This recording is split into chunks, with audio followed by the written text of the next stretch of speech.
for the freshmen or the novices in the group, you've probably never heard it, and so I think it's worth repeating. I can remember, and for all of you who've heard it probably three years in a row, I apologize.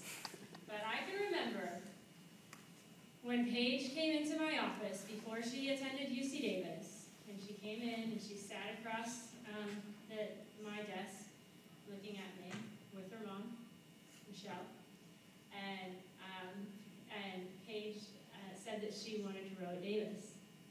And this was when we were ICA, and we were really coming into ourselves, and we were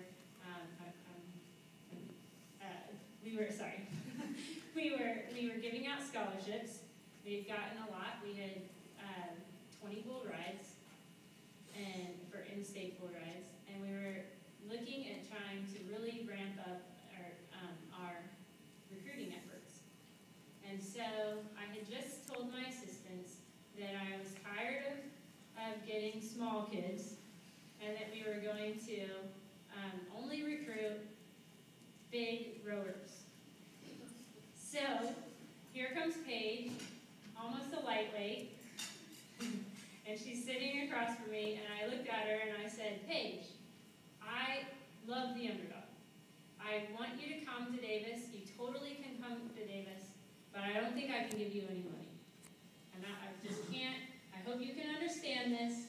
I can't give you money because you're just too small, and we're really looking to bring in some bigger kids. And so I would need you to come in and prove yourself in your first year. I won something like that. It was 4 years ago. Michelle was sitting across from me, and I later found out at the end of that year that she was ready to wring my neck after that meeting and tell me where to go, quite frankly. However, Paige did exactly what I wanted her to do. She came in and proved me wrong. She came in and proved that small kids can row too. Small kids can make your program go fast. She is a tenacious individual.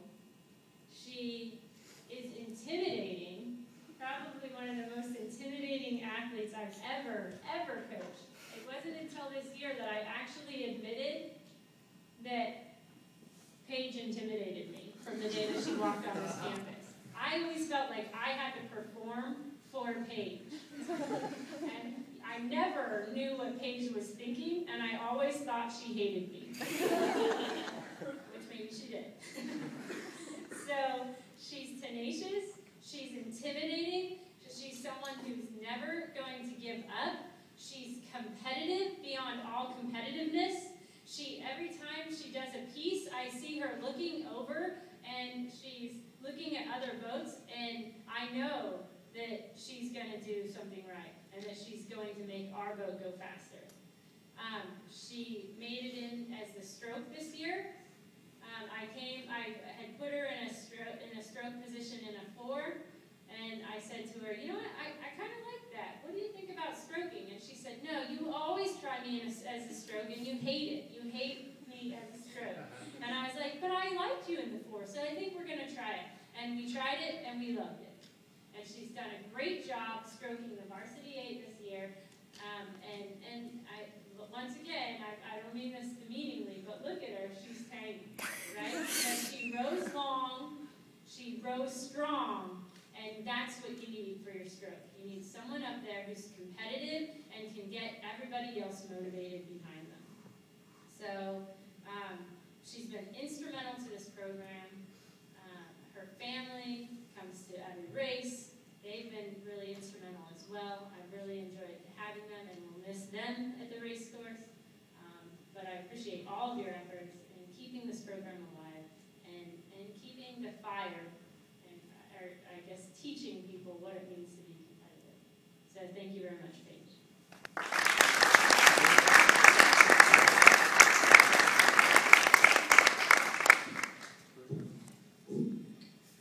As collegiate rowers, we spend hours and hours training on the water and on land, on the ergs, in the boats. With the amount of time we actually spend rowing, you would think that when we finally get a little bit of a break to relax, we want to talk about something other than rowing. But we don't. We talk about rowing all the time. It's a phenomenon I've observed in the 6 years I've rowed in high school and college. So in impart some wisdom on the novices that I've learned in my 6 years rowing. In particular, I want to talk about ratio. Ratio, for parents in the room who don't know, is the difference in time between your recovery and your drive. Most beginning rowers can't understand the concept of ratio. They can't understand why moving slower up your slide could cause your boat to move faster. But it's a really important concept to understand. Over my 6 years of rowing, I think this is the one concept that has been the most important for me to understand to make my power in the boat. The reason that this is true is because ratio means that each stroke is the most effective while allowing for the maximum recovery to prepare for the next stroke. I'm talking about ratio because it is a concept that is reflected in so many other aspects of our lives. I believe the key to excelling and enjoying college and life for that matter is finding this perfect ratio between all aspects and responsibilities in your life. Setting aside time to be with friends, or should I say our teammates since we have no other friends, is very important. However, when you go to practice or you go to study for a test, you should approach it as you do the catch, with vigor and confidence. Then, in your drive, put everything you have into the oar, so that when you come away from every test and every race, you know that you had nothing left. You gave it everything you had. This is a balance that can be difficult to find, but when you find it, you know you have it. I've spent 4 years here trying to perfect this ratio. I find that when I'm excelling in rowing, PRing on my 2K test, I'm also excelling in school. It's a balance, and I encourage all of you to find this ratio, because once you get it, it feels pretty awesome. It's like dominating a race in every part of your life. In my 4 years as part of this team, I watched this team transition from varsity to club status. It's been a difficult transition over these past 2 years, but I think we really perfected it this year.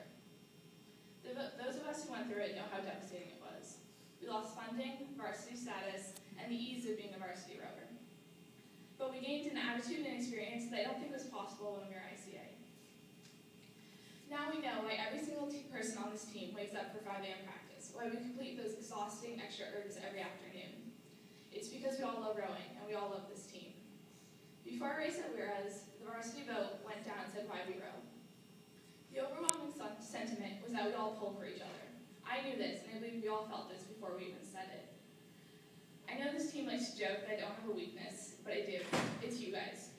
It's awe-inspiring to have a relationship with 8 other people on which a daily basis you know that you put your body and mind through pain simply because you know you'll have accomplished a feat together. I don't know where else you can find such a bond. I'm so happy with what we've been able to do, and that we can pass this feeling down to a new group of novices that will be able to become the new UC Davis women's rowing team. I'm so proud to have worked with my teammates and my best friends to build this program to pass on to younger rowers. I can tell you it's not been easy, but what I think we have created is a little bit of magic. It's been a joy to work on this team, to spend the time with my fellow teammates, and to row with this group of women. I want to thank you for making this time so amazing. Carissa, thank you for teaching, supporting, and screaming at us when we need it. The feeling of accomplishment and support I feel after my 4 years running here. It's been worth every workout, every loss, and every moment of pain. So I encourage you guys, keep rowing. It's worth it. Fight for this team,